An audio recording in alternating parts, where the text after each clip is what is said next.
মিরাট ভায়া বৈঠাখালী সড়ক উন্নয়নের কাজ চরম ভোগান্তিতে এলাকার জনগণ। কাজ শুরু হয়েও সম্পূর্ণ কেন হলো না এ নিয়ে চলছে নানা জল্পনা কল্পনা।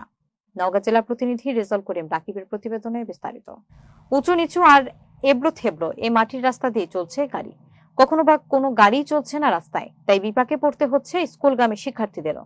2 বছর আগেও শুরু হলেও এখনো শেষ হয়নি নওগাঁর শিকারপুরের সরইল বটতলী থেকে মিরাট ভায়া বৈঠখালী সড়ক উন্নয়ন কাজ।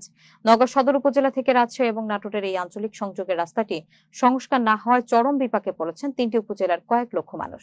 রাস্তা ভালো না হওয়ায় কৃষি পণ্যেরও ভালো দাম পাচ্ছেন না এই অঞ্চলের কৃষকগণ। তাই চরম বিপাকে চলতে হচ্ছে নওগাঁ সদর, রাজশাহীর বাগমারা এবং নাটোর অঞ্চলের মানুষদের। আমাদের এই রাস্তাটা পাকা করার জন্য খুব জরুরি।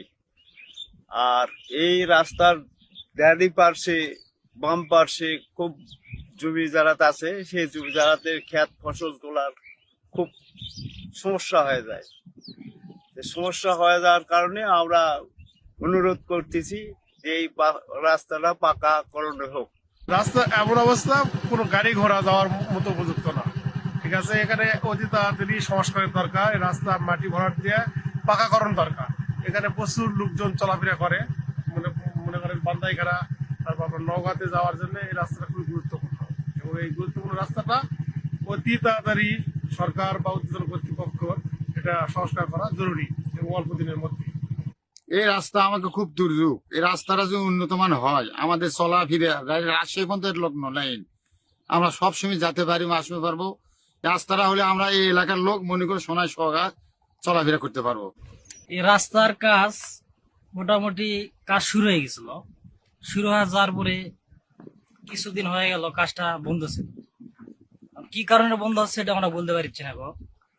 কিন্তু গাড়ি চালাতে আমাদের অনেক কষ্ট হয়।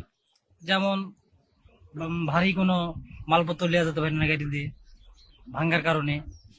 আর এই রাস্তাতে অনেক মানুষজন যাওয়া আসা করে। রাস্তাটা যদি অতি তাড়াতাড়ি হয় আমাদের জন্য অনেক সুবিধা আছে। খুব দ্রুত এই রাস্তার কাজ আবারও শুরু করা হবে বলছেন জেলা এলজিইডি কর্মকর্তা।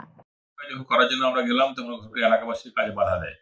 বাধা দিলে কাজটি করা সম্ভব হয়নি। সম্ভব না হলে পরে ওই কাজের নেচারকে চেঞ্জ করে ওটাকে আমরা বিলের ভিতরে মাটি উঁচু করে সেটাকে আবার ওই যে এইচবিবিকরণ রিভাইজ করা হয়েছে। রিভাইজটা অনুমোদন পেয়েছি। রিভাইজ অনুমোদন পাওয়ার পরে ওখানে বর্ষাকালে পানি ঢুকে যায়। পানি ঢুকলে বর্ষাকালে সেখানে কাজ করা সম্ভব হয়নি। এখন বর্ষা পানি নেমেছে, ঠিকাদার সাহেব প্রস্তুতি নিচ্ছে, আগামী 1 সপ্তাহের ভিতরে কাজটা শুরু হবে বলে আমি আশা করি। এই রাস্তাটির দ্রুত সংস্কার হলে কৃষকরা যেমন তাদের কৃষি ফসলের ন্যায্য দাম পাবে, ঠিক তেমনি রাজশাহী এবং নাটোরের সাথে সংযোগ রক্ষা হবে, এমনটি প্রত্যাশা সকলের।